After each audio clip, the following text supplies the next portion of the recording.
Live talk at 8 PM 'ਚ ਸਭ ਦਾ ਸਵਾਗਤ। ਅੱਜ ਆਪਾਂ ਗੱਲ ਕਰਾਂਗੇ ਰਾਜਵੀਰ ਜਵੰਦਾ ਜੀ, ਜੋ ਇੱਕ ਬਹੁਤ ਉੱਚੀ ਸ਼ਖਸੀਅਤ ਦੇ ਮਾਲਕ ਸਨ। ਕੱਲ੍ਹ ਦੀ ਟਾਕ ਵਿੱਚ ਵੀ ਆਪਾਂ ਗੱਲ ਕੀਤੀ ਸੀ। ਅੱਜ ਦੁਬਾਰਾ ਗੱਲ ਕਰਨ ਦਾ ਇੱਕ ਆਪਣਾ ਮਕਸਦ ਹੈ। ਉਹ ਮਕਸਦ ਇਹ ਹੈ ਕਿ ਕੱਲ੍ਹ ਆਪਾਂ ਗੱਲ ਕੀਤੀ ਸੀ ਕਿ ਕਿਸ ਤਰ੍ਹਾਂ ਉੱਥੇ ਜਿਹੜਾ ਜਿੱਥੇ ਐਕਸੀਡੈਂਟ ਹੋਇਆ ਉੱਥੇ ਇੱਕ ਯੂਟਿਊਬਰ ਨੇ ਕਵਰ ਕੀਤਾ ਕਿ ਉਹਨਾਂ ਦਾ ਐਕਸੀਡੈਂਟ ਜਿਹੜਾ ਕਿਸ ਤਰ੍ਹਾਂ ਹੋਇਆ। ਇੱਕ ਮੋਟਰਸਾਈਕਲ ਵਾਲਾ ਬੰਦਾ ਉਹਨਾਂ ਦੇ ਨਾਲ ਜਾ ਰਿਹਾ ਸੀ, ਪਰ ਅੱਜ ਜਦੋਂ ਸਵੇਰੇ ਇੱਕ ਹੋਰ ਮੀਨਜ਼ ਕਵਰ ਆਇਆ ਕਿ ਉਹਨਾਂ ਨੇ ਕਹਾਣੀ ਜਿਹੜੀ ਆ ਬਿਲਕੁਲ ਅਲੱਗ ਦੱਸ ਦਿੱਤੀ। ਉਹਨਾਂ ਦੀ ਕੋਈ ਸ਼ਾਇਦ ਉੱਥੇ ਕੋਈ ਕੰਮਕਾਰ ਹੋਏਗਾ ਨੇੜੇ, ਉਹਨਾਂ ਨੇ ਦੇਖਿਆ ਉਹ ਜੋ ਆਪਣੇ ਪਹਿਲੇ ਨੇ ਉਹਨਾਂ ਦੇ ਹਿਸਾਬ ਨਾਲ ਬਿਲਕੁਲ ਹੀ ਮੈਚ ਨਹੀਂ ਕਰ ਰਿਹਾ। ਉਹਨਾਂ ਨੇ ਇਹ ਗੱਲ ਕਹੀ ਜੋ ਅੱਜ ਸਵੇਰੇ ਮੈਂ ਦੇਖਿਆ ਆਪਣਾ ਯੂਟਿਊਬ ਦੇ ਜਿਹੜਾ ਆਪਣਾ ਯੂਟਿਊਬਰ ਦਾ ਇੱਕ ਆ ਰਿਹਾ ਸੀ, ਉਹਨਾਂ ਨੇ ਕਿਹਾ ਜਿਹੜੇ ਆਸ-ਪਾਸ ਕੰਮ ਕਰਦਾ ਕੋਈ ਬੰਦਾ ਸੀ, ਉਹਨਾਂ ਕਿਹਾ ਕਿ ਜਿਹੜੇ ਰਾਜਵੀਰ ਜਵੰਦਾ ਸੀ ਉਹ ਜਦੋਂ ਆ ਰਹੇ ਸੀ ਦੂਰੋਂ ਅਤੇ ਉਹਨਾਂ ਦੀ ਸਪੀਡ ਤਾਂ 50-60 ਦੀ ਸੀ, ਜੋ ਉਹਨਾਂ ਨੇ ਜੋ ਮੀਨਜ਼ ਪਹਿਲਾਂ ਆਪਾਂ ਸੁਣਿਆ।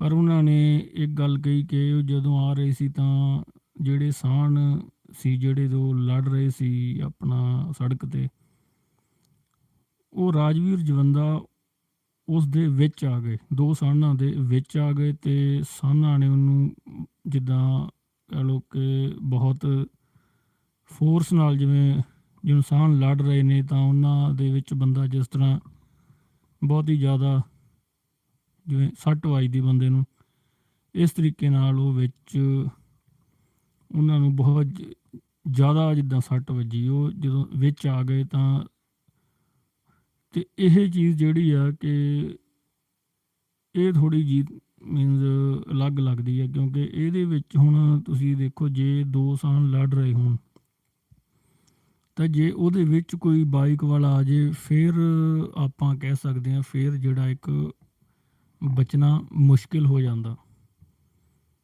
ਕਿਉਂਕਿ ਮੀਨਜ਼ ਜਦੋਂ ਆਪਾਂ ਥੋੜ੍ਹਾ ਜਿਹਾ ਇਹ ਸੋਚ ਕੇ ਦੇਖੀਏ ਕਿ ਬਾਈਕ ਦਾ ਕੱਦ ਛੋਟਾ ਹੁੰਦਾ, ਜੇ ਆਪਣਾ ਬਾਈਕ ਕੁਦਰਤੀ ਉਹ ਦੋ ਸਾਹਣਾਂ ਦੇ ਵਿੱਚ ਚੱਲ ਜੇ ਤਾਂ ਉਹਨਾਂ ਦਾ ਜਿਹੜਾ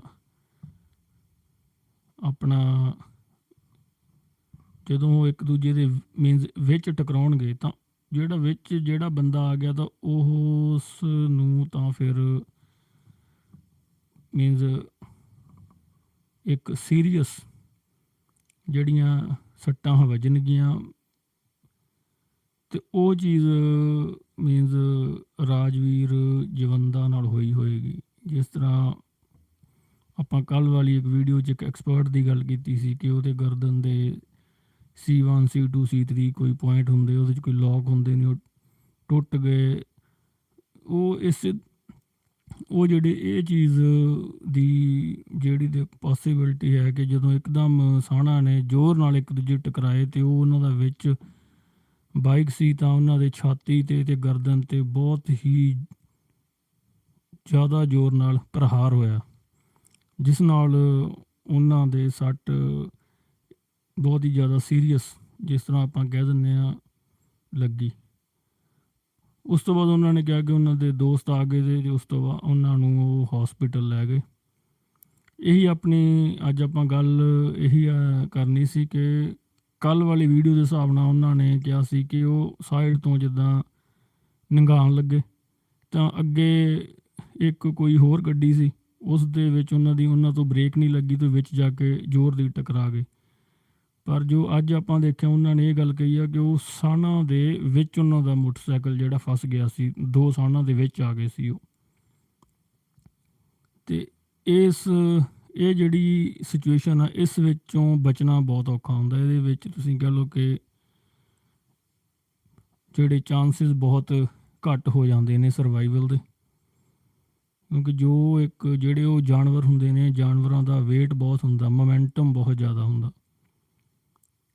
ਜੇ ਉਹ ਆਪਣੀ ਫੋਰਸ ਨਾਲ ਦੇ ਇੱਕ ਦੋ ਸਾਨ ਲੜ ਰਹੇ ਨੇ, ਜੇ ਉਹਨਾਂ ਦੇ ਵਿੱਚ ਕੋਈ ਆਏਗਾ ਤੇ ਉਹ ਵੀ ਮੀਨਸ ਇੱਕ ਬਾਈਕ ਤੇ ਜਿਹਦੀ ਮੋਢਿਆਂ ਦਾ ਜਿਹੜਾ ਆਪਣਾ ਡਾਇਰੈਕਸ਼ਨ ਹੋਏਗੀ, ਉਹ ਤੁਸੀਂ ਸੋਚ ਸਕਦੇ ਕਿਸ ਤਰ੍ਹਾਂ ਹੋਏਗੀ। ਤੇ ਦੋਨੇ ਸਾਈਡ ਤੋਂ ਇੱਕ ਬਹੁਤ ਜ਼ੋਰ ਦੀ ਇੱਕ ਪ੍ਰਹਾਰ ਹੋਵੇ ਤਾਂ ਉਹ ਸੱਟ ਸਿੱਧੀ ਗਰਦਨ ਤੇ ਹੀ ਲੱਗੇਗੀ। ਉਸ ਤੋਂ ਬਾਅਦ ਉਹਨਾਂ ਨੂੰ ਉਹ ਹੌਸਪੀਟਲ ਲੈ ਗਏ ਤੇ ਹੌਸਪੀਟਲ 'ਚ ਉਹਨਾਂ ਨੇ ਸਰਵਾਈਵ ਵੀ ਕੀਤਾ ਤੇ ਆਖਿਰਕਾਰ ਚਲੋ ਨਿਰਾਸ਼ਾ ਹੀ ਹੱਥ ਲੱਗੀ। ਪਰ ਇਸ ਤਰ੍ਹਾਂ ਦੀਆਂ ਘਟਨਾਵਾਂ ਦੇ ਵਿੱਚ ਜ਼ਿਆਦਾਤਰ ਜੋ ਮਣਕਾ ਇੱਕ ਇਨਸਾਨ ਦਾ ਟੁੱਟ ਜਾਂਦਾ, ਕਿਉਂਕਿ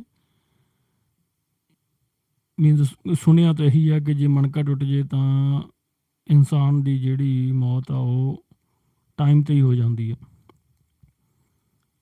ਪਰ ਉਹ ਕਹਿੰਦੇ ਕਿ ਉਹਨਾਂ ਦੇ ਜਿਸ ਤਰ੍ਹਾਂ ਸਾਹ ਚੱਲ ਰਹੇ ਸੀ ਤਾਂ ਉਹ ਹਸਪਤਾਲ 'ਚ ਲੈ ਗਏ ਤੇ ਬੋਲਣ ਵੀ ਕਹਿੰਦੇ ਸੀ ਲੱਗ ਪਏ, ਤੇ ਆਕਸੀਜਨ ਜਿਹੜੀ ਸੀ ਉਸ ਦਾ ਜਿਹੜੀ ਕੰਜ਼ੰਪਸ਼ਨ ਵੀ ਘਟ ਗਈ ਸੀ। ਜਿਹੜੀ ਆਕਸੀਜਨ ਆਰਟੀਫਿਸ਼ਲ ਜਾ ਰਹੀ ਸੀ ਉਹਨਾਂ ਦੇ ਸਾਹ ਵਾਸਤੇ, ਪਹਿਲਾਂ ਤਾਂ ਆਕਸੀਜਨ ਦੀ ਜਿਹੜੀ ਮਾਤਰਾ ਬਹੁਤ ਜ਼ਿਆਦਾ ਸੀ, ਫਿਰ ਉਹ ਜੋ ਸੁਣਨ 'ਚ ਆਇਆ ਕਿ 30-35% ਤੱਕ ਰਹਿ ਗਈ ਸੀ ਜੋ ਬਾਹਰਲੀ ਆਕਸੀਜਨ, ਤੇ ਉਹਨਾਂ ਦਾ ਆਪਣਾ ਜਿਹੜਾ ਸਰੀਰ ਕੰਮ ਕਰਨ ਲੱਗ ਗਿਆ ਸੀ।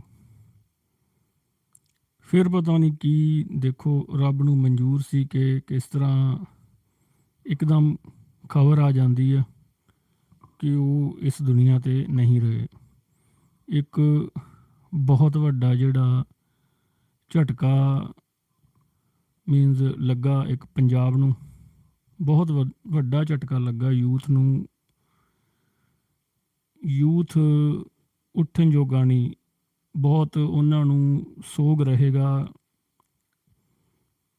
ਬਹੁਤ ਹੀ ਜ਼ਿਆਦਾ ਉਹਨਾਂ ਨੂੰ ਦੁਬਾਰਾ ਆਪਣੇ ਆਪ ਨੂੰ ਹੌਸਲਾ ਦੇਣਾ ਪਏਗਾ ਇਸ ਜ਼ਿੰਦਗੀ 'ਚ ਤੁਰਨ ਵਾਸਤੇ, ਕਿਉਂਕਿ ਜੋ ਉਹਨਾਂ ਦੇ ਨਾਲ ਸੀ ਉਹਨਾਂ ਨੂੰ ਬਹੁਤ ਜ਼ਿਆਦਾ ਧੱਕਾ ਲੱਗਿਆ ਹੋਵੇਗਾ, ਕਿਉਂਕਿ ਅਸੀਂ ਕਦੇ ਮਿਲੇ ਵੀ ਨਹੀਂ, ਅਸੀਂ ਆਮ ਲੋਕਾਂ ਦੇ ਵਿੱਚ ਹੀ ਮੈਂ ਹਾਂ, ਅਤੇ ਸਾਨੂੰ ਜੇ ਇੰਨਾ ਧੱਕਾ ਲੱਗ ਸਕਦਾ ਕਿ ਸਿਰਫ ਜਿਨ੍ਹਾਂ ਨੇ ਕੋਈ ਮੂਵੀਜ਼ ਦੇਖੀਆਂ ਹੋਣ,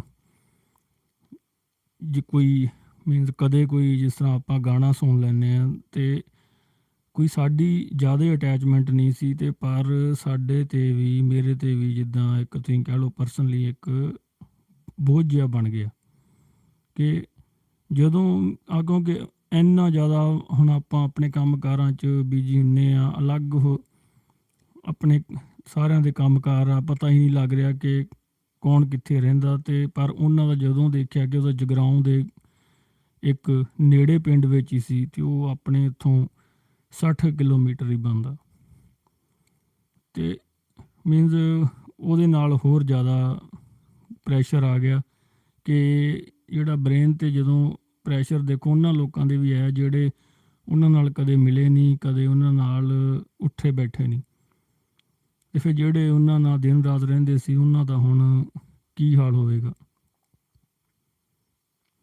ਉਹਨਾਂ ਦੇ ਅੱਜ ਮੈਂ ਦੇਖ ਰਿਹਾ ਸੀ ਕਿ ਉਹ ਇੱਕ ਜਦੋਂ ਆਪਣੇ ਉਹ ਪਿੰਡ 'ਚ ਗਏ ਤਾਂ ਇੱਕ ਉਹਨਾਂ ਕੋਲ ਗੱਡੀ 'ਚੋਂ ਉਹ ਉਤਰੇ, ਬੱਚੇ ਉਹਨਾਂ ਨੂੰ ਦੇਖ ਰਹੇ ਸੀ ਕਿ ਉਹ ਜਾ ਰਹੇ ਨੇ।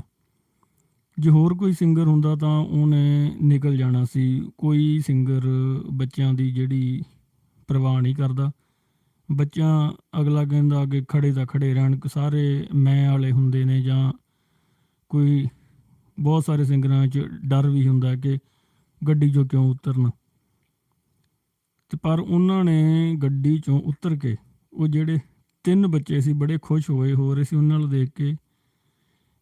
ਇੱਕ ਬੱਚਾ ਹੁਣ ਉਹਨਾਂ ਦੀ ਏਜ ਛੋਟੀ ਸੀ, ਏਜ ਹੁਣ ਜੋ ਬੱਚੇ ਹੁਣ ਫਿਰ ਬੋਲਦੇ ਉਹ ਚੰਗਾ ਤਾਂ ਲੱਗਦਾ ਹੀ ਆ, ਅਤੇ ਉਹ ਕਹਿੰਦੇ ਅਸੀਂ ਰਾਜਵੀਰ ਜਵੰਦਾ ਸਾਡਾ ਫੈਨ ਹੈ, ਅਸੀਂ ਰਾਜਵੀਰ ਜਵੰਦਾ ਨਾਲ ਫੋਟੋ ਖਿਚਾਉਣੀ ਹੈ। ਹੁਣ ਉਹ ਬੱਚਿਆਂ ਨੂੰ ਐਂ ਨਹੀਂ ਪਤਾ ਕਿ ਫੈਨ ਕੀ ਹੁੰਦਾ, ਕਿਉਂਕਿ ਬੱਚੇ ਤੋਂ ਰੱਬ ਦਾ ਰੂਪ ਹੀ ਆਪਾਂ ਕਹਿੰਦੇ, ਪਰ ਉਸ ਤੁਸੀਂ ਜਦੋਂ ਵੀਡੀਓ ਨੂੰ ਦੇਖੋਗੇ ਤਾਂ ਤੁਹਾਡਾ ਜਿਹੜਾ ਇੱਕ ਮਨ ਜਿਹੜਾ ਇਸ ਤਰੀਕੇ ਨਾਲ ਵਿੱਚੋਂ ਭਾਵਨਾਵਾਂ ਬਣ ਗਈਆਂ ਕਿ ਇਸ ਤਰ੍ਹਾਂ ਦਾ ਜਿਹੜਾ ਚੰਗਾ ਬੰਦਾ ਸੀ ਕਿ ਉਹ ਕਿਸ ਤਰ੍ਹਾਂ ਜਾ ਸਕਦਾ ਜਹਾਨ ਛੱਡ ਕੇ, ਕਿ ਉਹਦੇ ਨਾਲ ਤਾਂ ਦੁਆਵਾਂ ਹੀ ਮੀਨਸ ਕਰੋੜਾਂ ਦੇ ਵਿੱਚ ਹੋਣਗੀਆਂ।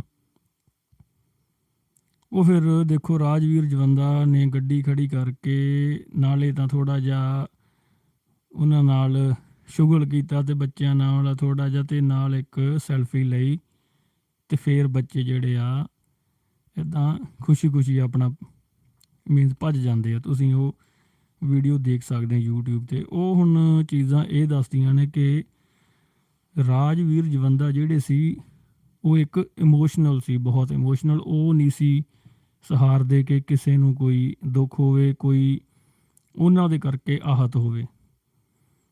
ਉਹਨਾਂ ਨੇ ਆਪਣੀ ਜ਼ਿੰਦਗੀ ਦੇ ਵਿੱਚ ਮੀਨਸ ਕੋਈ ਇਸ ਤਰ੍ਹਾਂ ਦਾ ਹੋਏਗਾ ਨਹੀਂ ਜੋ ਕਹਿ ਦੇਵੇ ਕਿ ਸਾਡਾ ਜਿਹੜਾ ਕੋਈ ਉਹਨਾਂ ਦੇ ਕਰਕੇ ਕੋਈ ਪਰੇਸ਼ਾਨੀ ਹੋ ਗਈ, ਕਿ ਉਹ ਤਾਂ ਇੱਕ ਰਾਹ ਜਾਂਦੇ ਲੋਕਾਂ ਦੇ ਨਾਲ ਵੀ ਇਸ ਤਰ੍ਹਾਂ ਜੁੜ ਜਾਂਦੇ ਸੀ ਕਿ ਉਹ ਜਿਸ ਤਰ੍ਹਾਂ ਆਪਾਂ ਹੁਣ ਅੱਜ ਕੱਲ੍ਹ ਦੇਖਦੇ ਹਾਂ ਕਿ ਕੋਈ ਇੰਨਾ ਨਹੀਂ ਜੁੜਦਾ। ਸਾਰੇ ਬਿਜ਼ੀ ਨੇ ਆਪਣੇ ਕੰਮਾਂ 'ਚ, ਸਾਰੇ ਲਾਲਚਾਂ 'ਚ ਫਸੇ ਹੋਏ ਨੇ, ਪਰ ਉਹ ਕਦਰ ਕਰਦੇ ਸੀ। ਉਹ ਇੱਕ ਇਨਸਾਨੀਅਤ ਦੀ ਕਦਰ ਕਰਨ ਵਾਲੇ ਇਨਸਾਨ ਸੀ, ਅਤੇ ਇਸ ਕਰਕੇ ਥੋੜ੍ਹਾ ਜਿਹਾ ਜਿਹੜਾ ਇਹ ਲੋਕਾਂ ਨੂੰ ਧੱਕਾ ਵੀ ਬਹੁਤ ਲੱਗਾ, ਕਿਉਂਕਿ ਜਿਹੜੇ ਬੰਦੇ ਚੰਗੇ ਹੁੰਦੇ ਨੇ, ਜੁੜੇ ਹੁੰਦੇ ਨੇ, ਤਾਂ ਫਿਰ ਉਹ ਇੱਕ ਪਾਵਰ ਬਣ ਜਾਂਦੀ ਹੈ ਕਿ ਉਹਨਾਂ ਇਨਸਾਨਾਂ ਨੂੰ ਵੀ ਧੱਕਾ ਲੱਗਦਾ ਜਿਹੜੇ ਉਹਨਾਂ ਨੂੰ ਕਦੇ ਮਿਲੇ ਨਾ ਹੋਣ। ਅਤੇ ਉਹਨਾਂ ਨੇ ਆਪਣੀ ਜ਼ਿੰਦਗੀ ਵੀ ਜਿਹੜੀ ਸ਼ੇਅਰ ਕੀਤੀ ਆ ਕਿ ਉਹਨਾਂ ਨੇ ਉਹ ਕਹਿ ਰਹੇ ਨੇ ਕਿ ਆਪਣਾ ਜਦੋਂ ਉਹਨਾਂ ਨੇ ਪੰਜਾਬ ਪੁਲਿਸ ਜੁਆਇਨ ਕੀਤੀ ਤਾਂ ਉਹਨਾਂ ਦਾ ਮਨ ਜਿਹੜਾ ਸੀ ਗੀਤ ਗਾਇਕੀ ਵੱਲ ਸੀ, ਅਤੇ ਜਿਹੜੀ ਪੰਜਾਬ ਪੁਲਿਸ ਦੀ ਟ੍ਰੇਨਿੰਗ ਆ ਉਹ ਬਹੁਤ ਔਖੀ ਸੀ। ਜਿਸ ਤਰ੍ਹਾਂ ਹੁਣ ਪੁਲਿਸ ਦੀ ਟ੍ਰੇਨਿੰਗ ਔਖੀ ਤਾਂ ਹੋਏਗੀ ਹੀ, ਕਿਉਂਕਿ ਉਹਨਾਂ ਨੇ ਦੱਸਿਆ ਕਿ ਪੰਜਾਬ ਪੁਲਿਸ ਦੀ ਟ੍ਰੇਨਿੰਗ ਉਹਨਾਂ ਨੇ ਫਿਰ ਕੀਤੀ, ਅਤੇ ਉਸ ਤੋਂ ਬਾਅਦ ਟ੍ਰੇਨਿੰਗ ਕੰਪਲੀਟ ਕਰਨ ਤੋਂ ਬਾਅਦ ਉਹ ਫਿਰ ਗਾਇਕੀ ਨਾਲ ਜੁੜੇ ਰਹੇ। ਉਹਨਾਂ ਨੇ ਇਹ ਗੱਲ ਵੀ ਦੱਸੀ ਕਿ ਜਿਹੜੀ ਗਾਇਕੀ ਆ ਉਹ ਐਵੇਂ ਗਾਇਕ ਨਹੀਂ ਬਣੇ, ਐਵੇਂ ਇੰਨੇ ਉੱਚੇ ਅਹੁਦੇ 'ਤੇ ਨਹੀਂ ਪਹੁੰਚੇ, ਇੰਨਾ ਰੁਤਬਾ ਐਵੇਂ ਨਹੀਂ ਬਣਿਆ। ਉਹਨਾਂ ਦੇ ਜਿਹੜੇ ਅਫਸਰ ਸੀ ਉਹਨਾਂ ਨੇ ਵੀ ਉਹਨਾਂ ਦੀ ਗਾਇਕੀ ਨੂੰ ਅਸੈਪਟ ਕੀਤਾ ਅਤੇ ਉਹਨਾਂ ਨੂੰ ਸਪੋਰਟ ਕੀਤਾ। ਉਹਨਾਂ ਦੱਸਿਆ ਕਿ ਜਿਸ ਤਰ੍ਹਾਂ ਇੱਕ ਖਿਡਾਰੀ ਨੂੰ ਜਿੰਨਾ ਸਪੋਰਟ ਕੀਤਾ ਜਾਂਦਾ ਹੈ, ਓਨਾ ਹੀ ਉਹਨਾਂ ਨੂੰ ਵੀ ਸਪੋਰਟ ਕੀਤਾ ਗਿਆ, ਅਤੇ ਉਹਨਾਂ ਤੋਂ ਸਹਿਯੋਗ ਤੋਂ ਬਿਨਾਂ ਉਹ ਇੱਕ ਕਲਾਕਾਰ ਨਹੀਂ ਬਣ ਸਕਦੇ ਸੀ। ਉਹਨਾਂ ਦੀ ਗੱਲਬਾਤ ਵਿੱਚ ਇਹ ਵੀ ਸੁਣਨ ਨੂੰ ਮਿਲਦਾ ਕਿ ਜਦੋਂ ਉਹਨਾਂ ਦੀ ਪੰਜਾਬ ਪੁਲਿਸ ਦੀ ਉਹਨਾਂ ਨੇ ਨੌਕਰੀ ਕੀਤੀ, ਉਹ ਵੀ ਡਟ ਕੇ ਕੀਤੀ। ਇਹ ਨਹੀਂ ਗਾ ਕਿ ਜੇ ਉਹ ਕਲਾਕਾਰ ਸੀ ਤਾਂ ਉਹਨਾਂ ਨੇ ਨੌਕਰੀ ਨਹੀਂ ਕੀਤੀ, ਉਹ ਨੌਕਰੀ 'ਤੇ ਨਹੀਂ ਗਏ। ਕਲਾਕਾਰ ਹੋਣ ਦੇ ਬਾਵਜੂਦ ਵੀ ਇੱਕ ਉਹ ਡਿਊਟੀ ਵਾਲੇ ਸ਼ਖਸ ਵੀ ਸੀ। ਉਹ ਆਪਣੀ ਕੋਈ ਜਿਸ ਤਰ੍ਹਾਂ ਕਲਾਕਾਰ, ਜੇ ਕੋਈ ਆਮ ਲੋਕ ਤਾਂ ਆਪਾਂ ਕਹਿੰਦੇ ਹੀ ਹਾਂ ਕਿ ਉਹ ਕੁਛ ਨਾ ਕੁਛ ਇੱਦਾਂ ਕਰਦੇ ਆ, ਪਰ ਉਹ ਕਲਾਕਾਰ ਹੋਣ ਦੇ ਬਾਵਜੂਦ ਵੀ ਉਹਨਾਂ ਨੇ ਇੱਕ ਸਖਤ ਡਿਊਟੀ ਨਿਭਾਈ। ਜਿਸ ਤਰ੍ਹਾਂ ਆਪਾਂ ਸੁਣਿਆ ਉਹਨਾਂ ਤੋਂ ਕਿ ਜਿਸ ਤਰ੍ਹਾਂ ਉਹ ਡਿਊਟੀ ਕਰਦੇ ਸੀ ਰਾਤ ਦੀ, ਜਿਸ ਤਰ੍ਹਾਂ ਰਾਤ ਦੀ ਡਿਊਟੀ ਜਾਂ ਦਿਨ ਦੀ ਡਿਊਟੀ, ਇੱਕ ਪਹਿਲਾਂ ਡਿਊਟੀ ਕਰਕੇ ਆਉਣਾ, ਉਸ ਤੋਂ ਬਾਅਦ ਫਿਰ ਉਹ ਆਪਣੀ ਗਾਇਕੀ ਦੇ ਵਿੱਚ ਲੱਗ ਜਾਂਦੇ ਸੀ। ਫਿਰ ਉਹ ਆਪਣਾ ਪੂਰੀ ਪਹਿਲਾਂ ਡਿਊਟੀ ਕਰਕੇ ਆਉਣੀ, ਉਸ ਤੋਂ ਬਾਅਦ ਆਪਣਾ ਜਿਹੜਾ ਗਾਇਕੀ ਦਾ ਰਿਆਜ਼ ਕਰਨਾ, ਰਿਆਜ਼ ਤੋਂ ਬਾਅਦ ਅੱਗੇ ਦਾ ਜੋ ਰਸਤਾ ਦੇਖਣਾ, ਰਿਕਾਰਡਿੰਗ ਕਰਨੀ, ਸਾਰਾ ਜਿਹੜਾ ਉਹਨਾਂ ਨੇ ਆਪਣੇ ਆਪ ਨੂੰ ਤਿਆਰ ਕੀਤਾ, ਉਹ ਇੱਕ ਬਹੁਤ ਹੀ ਸਖਤ ਮਿਹਨਤ ਨਾਲ ਕੀਤਾ। ਉਹਨਾਂ ਨੇ ਇੱਕ ਟਾਈਮ 'ਤੇ 2 ਕੰਮ ਕੀਤੇ। ਇੱਕ ਤਾਂ ਉਹਨਾਂ ਨੇ ਸਖਤ ਡਿਊਟੀ ਵੀ ਕੀਤੀ ਅਤੇ ਦੂਸਰਾ ਉਹਨਾਂ ਨੇ ਸਖਤੀ ਨਾਲ ਆਪਣੇ ਕਰੀਅਰ ਨੂੰ ਵੀ ਉੱਚਾ ਨਾਲ ਨਾਲ ਚੁੱਕਦੇ ਰਹੇ ਜਿੰਨਾ ਕੁ ਉਹਨਾਂ ਨੂੰ ਟਾਈਮ ਮਿਲਦਾ ਰਿਹਾ। ਫਿਰ ਉਹਨਾਂ ਨੇ ਦੱਸਿਆ ਕਿ ਉਹਨਾਂ ਨੇ ਫਿਰ ਜਿਹੜਾ ਫੈਸਲਾ ਕੀਤਾ ਕਿ ਉਹ ਹੁਣ ਗਾਇਕੀ ਦੇ ਵਿੱਚ ਆਉਣਗੇ, ਕਿਉਂਕਿ ਫਿਰ ਜਦੋਂ ਮੀਨਜ਼ ਪਤਾ ਲੱਗਿਆ ਲੋਕਾਂ ਨੂੰ ਗਾਇਕ ਦਾ, ਅਤੇ ਫਿਰ ਆਪਾਂ ਕੋਲੇ ਕੰਮ ਕਾਰ ਜਿੱਦਾਂ ਵੱਧ ਜਾਂਦਾ, ਅਤੇ ਉਹਨਾਂ ਨੇ ਫਿਰ ਜਿਹੜੀ ਪੁਲਿਸ ਦੀ ਨੌਕਰੀ ਨੂੰ ਛੱਡ ਕੇ ਸਿਰਫ ਅਤੇ ਸਿਰਫ ਗਾਇਕੀ ਨੂੰ ਅਪਣਾ ਲਿਆ। ਇਹ ਵੀ ਇੱਕ ਦੇਖੋ, ਇੱਥੋਂ ਵੀ ਇਹ ਸਾਹਮਣੇ ਆਉਂਦਾ ਕਿ ਉਹਨਾਂ ਨੇ ਇਸ ਤਰ੍ਹਾਂ ਕਦੇ ਕੋਈ ਨਜਾਇਜ਼ ਫਾਇਦਾ ਨਹੀਂ ਚੱਕਿਆ। ਉਹਨਾਂ ਨੂੰ ਜਦੋਂ ਲੱਗਿਆ, ਉਹਨਾਂ ਦੇ ਮਨ ਨੇ ਕਿਹਾ ਕਿ ਹੁਣ ਮੈਂ ਪੁਲਿਸ ਦੀ ਨੌਕਰੀ ਕਰ ਨਹੀਂ ਸਕਦਾ, ਕਿਉਂਕਿ ਮੇਰਾ ਜਿਹੜਾ ਹੁਣ ਇੱਧਰ ਕੰਮ ਜਿਹੜਾ ਗਾਇਕੀ ਦਾ ਹੈ, ਇੱਧਰ ਜਾਣਾ ਆਉਣਾ ਜ਼ਿਆਦਾ ਪੈਂਦਾ ਹੈ, ਤਾਂ ਉਹਨਾਂ ਨੇ ਪੁਲਿਸ ਦੀ ਨੌਕਰੀ ਨੂੰ ਛੱਡਣਾ ਬਿਹਤਰ ਸਮਝਿਆ। ਅਤੇ ਉਹ ਇਹ ਵੀ ਕਰ ਸਕਦੇ ਸੀ ਕਿ ਮੀਨਜ਼ ਆਪਣਾ ਡਿਊਟੀ 'ਤੇ ਵੀ ਥੋੜ੍ਹਾ ਬਹੁਤ ਜਾ ਸਕਦੇ ਸੀ, ਅਤੇ ਇੱਧਰ ਵੀ ਆਪਣਾ ਗਾਇਕੀ ਵੀ ਕਰ ਸਕਦੇ ਸੀ, ਪਰ ਉਹਨਾਂ ਨੇ ਜਿਹੜਾ ਫੈਸਲਾ ਉਹ ਲਿਆ, ਜਿਸ ਨਾਲ ਇੱਕ ਇਹ ਵੀ ਪਤਾ ਲੱਗਦਾ ਕਿ ਉਹਨਾਂ ਦੀ ਜਿਹੜੀ ਪਰਸਨੈਲਿਟੀ ਸੀ ਉਹ ਕਾਨੂੰਨ 'ਤੇ ਚੱਲਣ ਵਾਲੀ ਸੀ। ਉਹ ਇਸ ਤਰ੍ਹਾਂ ਕੋਈ ਵੀ ਇਸ ਤਰ੍ਹਾਂ ਨਹੀਂ ਸੀ ਉਹ ਕਰਦੇ ਕਿ ਦੋਨੇ ਪਾਸਿਓਂ ਫਾਇਦਾ ਚੱਕੀ ਜਾਓ। ਉਹਨਾਂ ਨੇ ਆਪਣਾ ਪੁਲਿਸ ਦੀ ਨੌਕਰੀ ਨੂੰ ਅਲਵਿਦਾ ਕਹਿ ਕੇ ਅਤੇ ਆਪਣਾ ਇੱਕ ਗਾਇਕੀ ਨੂੰ ਅਪਣਾਇਆ। ਗਾਇਕੀ ਦੇ ਵਿੱਚ ਫਿਰ ਉਹਨਾਂ ਨੇ ਆਪਣੇ ਜਿਹੜੇ ਸੁਣਨ ਵਿੱਚ ਆਇਆ, ਮੈਂ ਕਿਸੇ ਤੋਂ ਇਹ ਗੱਲ ਸੁਣੀ ਆ ਕਿ ਉਹਨਾਂ ਦੇ 55 ਅਖਾੜੇ ਜਿਹੜੇ ਅੱਜ ਦੀ ਡੇਟ 'ਚ ਬੁੱਕ ਸਨ। ਇੰਨਾ ਜ਼ਿਆਦਾ ਉਹਨਾਂ ਦਾ ਲੋਕਾਂ ਦੇ ਵਿੱਚ ਕਰੇਜ਼ ਆ ਚੁੱਕਾ ਸੀ। ਇਹ ਹੁਣ ਆਪਾਂ ਦੇਖ ਸਕਦੇ ਹਾਂ ਕਿ ਉਹਨਾਂ ਦੀ ਜਦੋਂ ਉਹਨਾਂ ਦਾ ਜੀਵਨ ਸੀ, ਉਹਨਾਂ ਨੇ ਕਿੰਨੀ ਸਖਤੀ ਨਾਲ ਆਪਣੇ ਕੰਮ ਕੀਤੇ ਜੀਵਨ ਦੇ, ਫਿਰ ਹੀ ਉਹਨਾਂ ਨੂੰ ਜਾ ਕੇ ਇੰਨੀ ਸ਼ੋਹਰਤ ਮਿਲੀ, ਇੰਨਾ ਉਹ ਸਮਾਜ 'ਚ ਉੱਚਾ ਉੱਠ ਸਕੇ।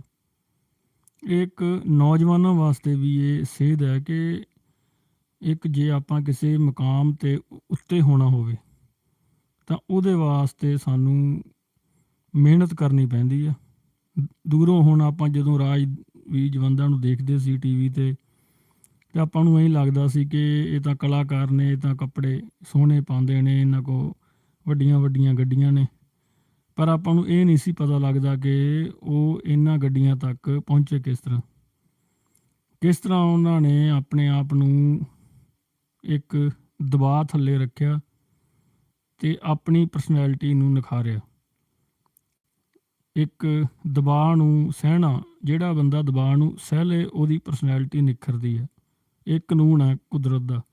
ਜਿਸ ਤਰ੍ਹਾਂ ਤੁਸੀਂ ਕੋਲਾ ਸੁਣਿਆ ਹੋਏਗਾ, ਜਿਹੜਾ ਕੋਲਾ ਹੈ ਜੇ ਉਹ ਬਹੁਤ ਲੱਖਾਂ ਸਾਲ ਉਹ ਦਬਾਅ 'ਚ ਰਹਿੰਦਾ, ਫਿਰ ਉਹ ਹੌਲੀ ਹੌਲੀ ਹੀਰੇ 'ਚ ਬਦਲ ਜਾਂਦਾ ਕੋਲਾ ਜਿਹੜਾ ਹੁੰਦਾ।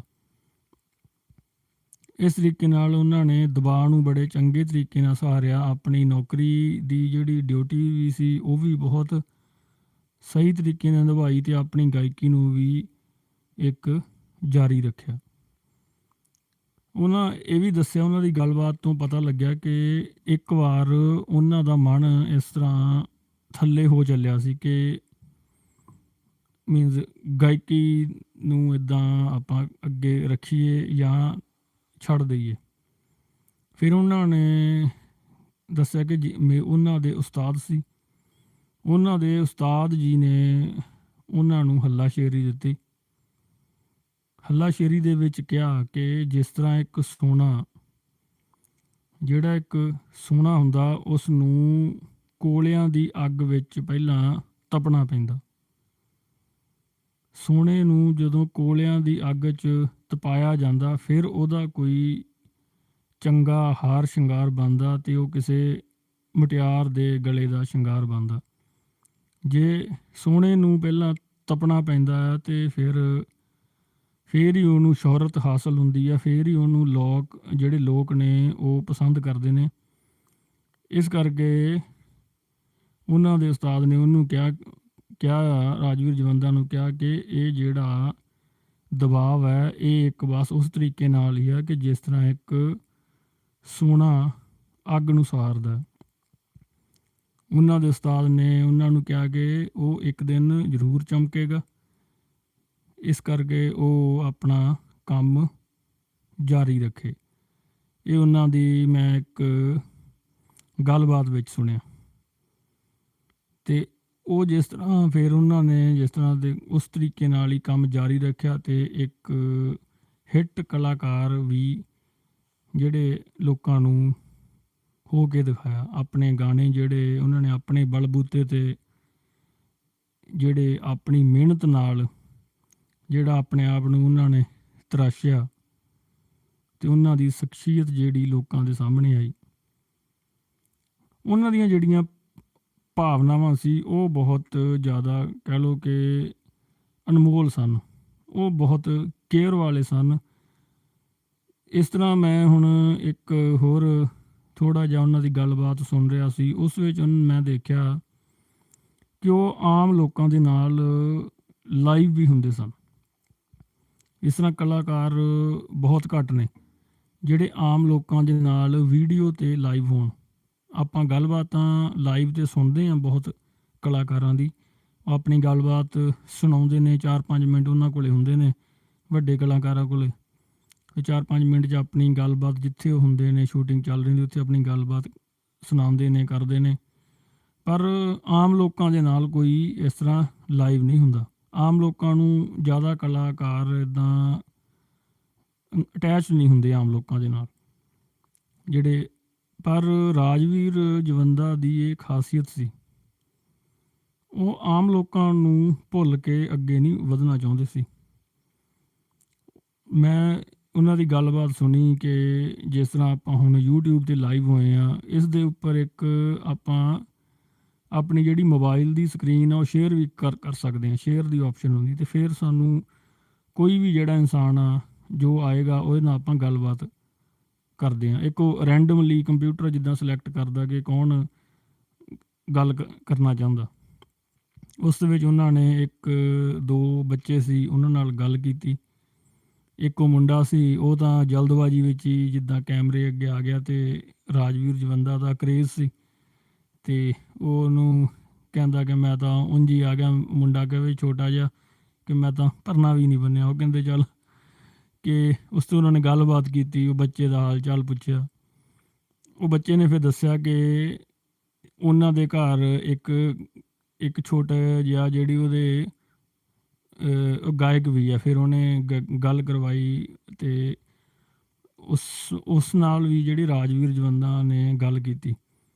ਉਹ 2 ਬੱਚਿਆਂ ਨਾਲ ਉਹਨਾਂ ਨੇ ਦੇਖ ਲਓ ਗੱਲ ਕੀਤੀ ਅਤੇ ਉਹਨਾਂ ਦਾ ਹੌਸਲਾ ਕਿੰਨਾ ਵਧਿਆ ਹੋਏਗਾ ਕਿ ਅਸੀਂ ਇੱਕ ਵੱਡੇ ਕਲਾਕਾਰ ਨਾਲ ਔਨਲਾਈਨ ਗੱਲ ਕੀਤੀ। ਅਤੇ ਉਹਨਾਂ ਨੇ 5 ਮੀਨਸ ਕਹਿ ਲਓ ਕਿ ਗਾਣਾ ਵੀ ਸੁਣਿਆ। ਉਹਨਾਂ ਨੇ ਗਾਣਾ ਵੀ ਜੋ ਗਾਣਾ ਜਿਸ ਨੂੰ ਆਪਾਂ ਕਹਿੰਦੇ ਕਿ ਸਿੰਗਰ ਇੱਕ ਸੀ, ਉਹਨਾਂ 'ਚੋਂ ਉਹਨਾਂ ਨੇ ਆਪਣਾ ਗਾਣਾ ਸੁਣਾਇਆ ਅਤੇ ਉਹ ਰਾਜਵੀਰ ਜਵੰਦਾ ਨੇ ਗਾਣਾ ਬਹੁਤ ਸ਼ੌਂਕ ਨਾਲ ਸੁਣਿਆ। ਇਸ ਤਰੀਕੇ ਨਾਲ ਰਾਜਵੀਰ ਜਵੰਦਾ ਪੂਰੀ ਤਰ੍ਹਾਂ ਲੋਕਾਂ ਨਾਲ ਜੁੜੇ ਹੋਏ ਸਨ।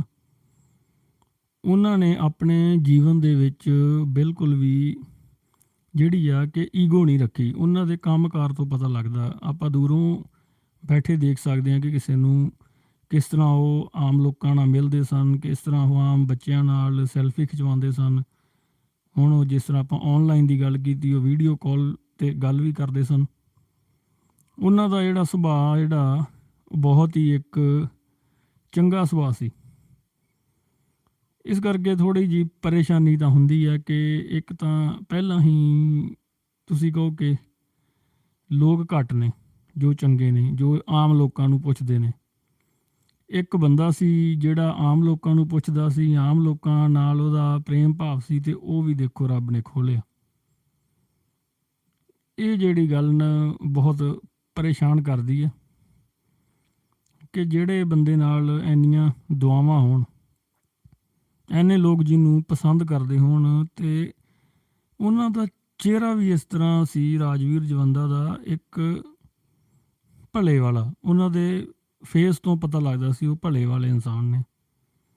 ਪਤਾ ਨਹੀਂ ਕੀ ਹੋਇਆ, ਕਿਸ ਤਰ੍ਹਾਂ ਹੋਇਆ, ਕਿਹੜੀ ਪਾਵਰ ਸੀ, ਕਿੰਨੀ ਕਿੱਥੋਂ ਨੈਗੇਟਿਵਿਟੀ ਆਈ, ਕੀ ਨਹੀਂ ਆਈ, ਕਿ ਉਹ ਨੈਗੇਟਿਵਿਟੀ ਨੂੰ ਵੀ ਹੁਣ ਸ਼ਾਇਦ ਸ਼ਰਮ ਆਉਂਦੀ ਹੋਏਗੀ ਕਿ ਕੀ ਲੋੜ ਸੀ। ਉਹ ਵੀ ਕਿਤੇ ਨੈਗੇਟਿਵਿਟੀ ਕਹਿੰਦੇ ਆਸਮਾਨ 'ਚ ਹੀ ਆਪਣੇ ਆਲੇ ਦੁਆਲੇ ਹੁੰਦੀ ਹੈ। ਨੈਗੇਟਿਵਿਟੀ ਵੀ ਹੁਣ ਮੂੰਹ ਲੁਕੋ ਕੇ ਬੈਠੀ ਹੋਏਗੀ ਕਿ ਮੈਨੂੰ ਕੀ ਲੋੜ ਸੀ ਉੱਥੇ ਜਾਣ ਦੀ, ਕੀ ਲੋੜ ਸੀ ਸਾਹਣਾ ਨੂੰ ਰੋਡ 'ਤੇ ਭੇਜਣ ਦੀ। ਨੈਗੇਟਿਵਿਟੀ ਨੂੰ ਵੀ ਦੁੱਖ ਹੋ ਰਿਹਾ ਹੋਏਗਾ, ਇਹ ਮੇਰਾ ਮਨ ਕਹਿੰਦਾ। ਨੈਗੇਟਿਵਿਟੀ ਵੀ ਹੁਣ ਰੋ ਰਹੀ ਹੋਏਗੀ ਕਿ ਰਾਜਵੀਰ ਜਵੰਦਾ ਨੂੰ ਜਹਾਨ ਤੋਂ ਦੂਰ ਕਰਕੇ ਉਹਨੇ ਚੰਗਾ ਨਹੀਂ ਕੀਤਾ। ਇਹ ਜਿਹੜਾ ਹੁਣ ਇੰਨੇ ਚੰਗੇ ਇਨਸਾਨ ਜਦੋਂ ਚਲੇ ਜਾਂਦੇ ਨੇ ਤਾਂ ਫਿਰ ਸਹਾਰਨਾ ਬਹੁਤ ਮੁਸ਼ਕਿਲ ਹੋ ਜਾਂਦਾ ਉਹਨਾਂ ਲੋਕਾਂ ਵਾਸਤੇ ਜਿਹੜੇ ਦੂਰ ਦੁਰਾਡੇ ਬੈਠੇ ਨੇ, ਜਿਨ੍ਹਾਂ ਨੇ ਕੋਈ ਥੋੜ੍ਹਾ ਬਹੁਤ TV 'ਤੇ ਦੇਖਿਆ। ਮੈਂ ਤਾਂ ਮੂਵੀਜ਼ ਵੀ ਦੇਖੋ ਰਾਜਵੀਰ ਜਵੰਦਾ ਦੀ ਕੋਈ ਕਹੋ ਕਿ ਮੀਨਜ਼ 5-10 ਮਿੰਟ ਦੀ ਮੂਵੀ ਕਿਤੇ ਮੈਂ ਦੇਖੀ ਗਈ ਅਤੇ ਤਾਂ ਵੀ ਮੀਨਜ਼ ਮਨ ਨੂੰ ਇਸ ਤਰ੍ਹਾਂ ਮਨ ਜਿਹੜਾ ਇੱਕ ਬਹੁਤ ਦਬਾਅ ਮਹਿਸੂਸ ਕੀਤਾ, ਕਿਉਂਕਿ ਜੇ ਆਪਾਂ ਜ਼ਿਆਦਾ ਅਟੈਚਡ ਹੋਈਏ ਫਿਰ ਤਾਂ ਦਬਾਅ ਬਹੁਤ ਆਉਂਦਾ। ਜੇ ਆਪਾਂ ਮੂਵੀਜ਼ ਲਗਾਤਾਰ ਦੇਖਦੇ ਹੋਈਏ, ਗਾਣੇ ਸੁਣਦੇ ਹੋਈਏ, ਜਿਹੜੇ ਹੁਣ ਫੈਨਸ ਹੁੰਦੇ ਨੇ ਉਹ ਲਗਾਤਾਰ ਗਾਣੇ ਸੁਣਦੇ ਨੇ, ਮੂਵੀਜ਼ ਦੇਖਦੇ ਨੇ। ਮੈਂ ਤਾਂ ਹੁਣ ਮੂਵੀ ਵੀ ਕਿਤੇ ਦੇਖੀ, ਕਿਤੇ TV 'ਤੇ ਆ ਰਹੀ, ਅਤੇ ਪਰ ਉਸ ਦੇ ਬਾਵਜੂਦ ਵੀ ਤੁਸੀਂ ਦੇਖ ਲਓ ਮੇਰੇ ਮਨ 'ਤੇ ਇੰਨਾ ਇੱਕ ਦਬਾਅ ਆ ਗਿਆ ਜਦੋਂ ਪਤਾ ਲੱਗਾ। ਅਤੇ ਮੈਨੂੰ ਮੈਂ ਤੁਹਾਨੂੰ ਸੱਚ ਗੱਲ ਦੱਸਾਂ ਕਿ ਮੈਨੂੰ ਤਾਂ ਉਹਨਾਂ ਦਾ ਨਾਮ ਵੀ ਇੱਦਾਂ ਨਹੀਂ ਸੀ ਪਤਾ ਪੂਰਾ। ਮੂਵੀ 'ਤੇ ਉਹਨਾਂ ਨੂੰ ਮੈਂ ਦੇਖਿਆ ਸੀ, ਇਹ ਹੀਰੋ ਨੇ, ਨਵੇਂ ਆਏ ਨੇ, ਇਹ ਇਹਨਾਂ ਦੀਆਂ ਮੂਵੀਜ਼ ਨੇ, 1-2 ਉਹਨਾਂ ਦੇ ਮੈਂ ਗਾਣੇ ਦੇਖੇ TV 'ਤੇ, ਅਤੇ ਨਾਮ ਨਹੀਂ ਸੀ ਮੈਨੂੰ ਪਤਾ।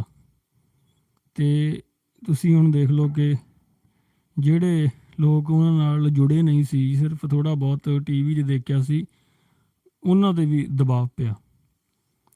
ਇੱਕ ਚੰਗੀ ਸ਼ਖਸੀਅਤ ਦੀ ਨਿਸ਼ਾਨੀ ਹੁੰਦੀ ਹੈ, ਇਸ ਤੋਂ ਚੰਗੀ ਸ਼ਖਸੀਅਤ ਨਹੀਂ ਕੋਈ ਹੋ ਸਕਦੀ ਹੋਰ ਜਿਸ ਦੀ ਮੌਤ ਦਾ ਲੋਕਾਂ 'ਤੇ ਬਹੁਤ ਗਹਿਰਾ ਸਦਮਾ ਛਾਇਆ ਹੋਇਆ ਇਸ ਟਾਈਮ। ਅਤੇ ਹੁਣ ਅੱਗੇ ਆਪਾਂ ਇਹੀ ਕਹਿ ਸਕਦੇ ਹਾਂ ਕਿ ਇੱਕ ਤਾਂ ਰੱਬ ਅੱਗੇ ਅਰਦਾਸ ਕਰ ਸਕਦੇ ਹਾਂ ਕਿ ਪਰਿਵਾਰ ਆ ਜਿਹੜਾ ਉਹਨਾਂ ਨੂੰ ਰੱਬ ਜਿਹੜਾ ਬਲ ਬਖਸ਼ੇ, ਉਹਨਾਂ ਦੀ ਜਿਹੜੀ ਹਿੰਮਤ ਬਣੀ ਰਹੇ, ਅਤੇ ਬੱਚਿਆਂ ਦੀ ਹਿੰਮਤ ਰੱਬ ਬਣਾਵੇ ਅਤੇ ਉਹਨਾਂ ਨੂੰ ਚੰਗੇ ਪਾਸੇ ਉੱਚੇ ਅਹੁਦਿਆਂ 'ਤੇ ਲੈ ਕੇ ਜਾਵੇ। ਇਸ ਦੇ ਨਾਲ ਆਪਾਂ ਅੱਜ ਇੰਨੀ ਗੱਲਬਾਤ ਕਰਦੇ ਹਾਂ। ਇਹ ਆਪਾਂ 2 ਐਪੀਸੋਡ ਕਰਨੇ ਸੀ, ਕੱਲ੍ਹ 1 ਐਪੀਸੋਡ ਕੀਤਾ, ਇੱਕ ਅੱਜ ਐਪੀਸੋਡ ਤਾਂ ਕਰਨਾ ਪਿਆ ਕਿਉਂਕਿ ਜਿਹੜਾ ਤੁਹਾਨੂੰ ਮੈਂ ਦੱਸਿਆ ਕਿ ਇੱਕ ਨਵਾਂ ਜਿਹੜਾ ਇੱਕ ਵੀਡੀਓ ਦੇਖਿਆ ਸੀ ਕਿ ਉਹਨੇ ਐਕਸੀਡੈਂਟ ਦਾ ਕਾਰਨ ਅਲੱਗ ਦੱਸਿਆ ਸੀ, ਕੱਲ੍ਹ ਵਾਲੇ ਨੇ ਅਲੱਗ ਦੱਸਿਆ ਸੀ। ਤਾਂ ਫਿਰ ਆਪਣੇ ਮਨ 'ਚ ਵੀ ਹੁੰਦਾ ਕਿ ਲੋਕ ਵੀ ਕੋਈ ਸੁਣ ਰਹੇ ਹੋਣਗੇ, ਉਹਨਾਂ ਦੇ ਮਨ 'ਚ ਗੱਲ ਬੈਠ ਜਾਏਗੀ, ਕੱਲ੍ਹ ਨੂੰ ਅੱਗੇ ਕਰਨਗੇ, ਫਿਰ ਲੋਕਾਂ ਨੂੰ ਵੀ ਹੁੰਦਾ ਕਿ ਅਸੀਂ ਤਾਂ ਆਹ ਗੱਲ ਸੁਣੀ, ਆਹ ਗੱਲ ਤਾਂ ਹੈ ਨਹੀਂ। ਫਿਰ ਇਸ ਕਰਕੇ ਮਨ 'ਚ ਆਇਆ ਕਿ ਆਪਾਂ ਜੋ ਹੁਣ ਗੱਲ ਸੁਣੀ ਆ ਅਤੇ ਉਹ ਵੀ ਦੱਸੀ ਜਾਵੇ। ਇਸ ਕਰਕੇ ਹੁਣ ਆਪਾਂ ਇਹੀ ਕਹਿ ਸਕਦੇ ਕਿ ਉੱਥੇ ਤਾਂ ਹੁਣ ਜਿਹੜੇ ਮੌਜੂਦ ਕੋਈ ਜਿਹੜੇ ਕੈਮਰਾ ਆ ਉਹੀ ਦੱਸ ਸਕਦੇ ਨੇ ਅਸਲੀਅਤ ਕਿਸ ਤਰ੍ਹਾਂ ਕਿੱਧਰੋਂ ਕੀ ਆ ਰਿਹਾ ਸੀ। ਹੁਣ ਜਿਹੜੇ ਆਪਾਂ ਉੱਥੋਂ ਦੇ ਲੋਕਾਂ 'ਤੇ ਕੋਈ ਕਿਸ ਤਰ੍ਹਾਂ ਕੀ ਕਰ ਸਕਦੇ ਹੋ, ਜਿੰਨਾ ਕਿਸੇ ਦੇ ਜਿੰਨੇ ਮੂੰਹ ਹੁੰਦੇ ਨੇ ਉਨੀਆਂ ਹੀ ਫਿਰ ਗੱਲਾਂ ਬਣ ਜਾਂਦੀਆਂ ਨੇ। ਅਤੇ ਇਸ ਕਰਕੇ ਹੁਣ ਜਿੰਨਾ ਕੁ ਪਤਾ ਲੱਗਿਆ ਅੱਗੇ ਹੋਰ ਵੀ ਜਿਹੜਾ ਥੋੜ੍ਹਾ ਸੱਚ ਸਾਹਮਣੇ ਆਏ, ਕਿਉਂਕਿ ਕੈਮਰੇ ਵਗੈਰਾ ਸਾਰਿਆਂ ਦੇ ਹੈਲਮਟਾਂ 'ਤੇ ਹੁੰਦੇ ਨੇ, ਅਤੇ ਲੋਕਾਂ 'ਤੇ ਵੀ ਥੋੜ੍ਹਾ ਜਿਹਾ ਦਬਾਅ ਆ ਕਿ ਇਹ ਜੋ ਹੋਇਆ ਉਸ ਦਾ ਪਤਾ ਲੱਗੇ। ਚਲੋ ਰੱਬ ਨੂੰ ਅਰਦਾਸ ਕਰਦੇ ਹਾਂ ਕਿ ਸਾਰਿਆਂ ਨੂੰ ਬਲ ਬਖਸ਼ੇ, ਪਰਿਵਾਰ 'ਤੇ ਮਿਹਰ ਭਰਿਆ ਹੱਥ ਰੱਖੇ। ਇਸ ਦੇ ਨਾਲ ਇਜਾਜ਼ਤ ਦਿਓ। ਬਹੁਤ ਬਹੁਤ ਧੰਨਵਾਦ।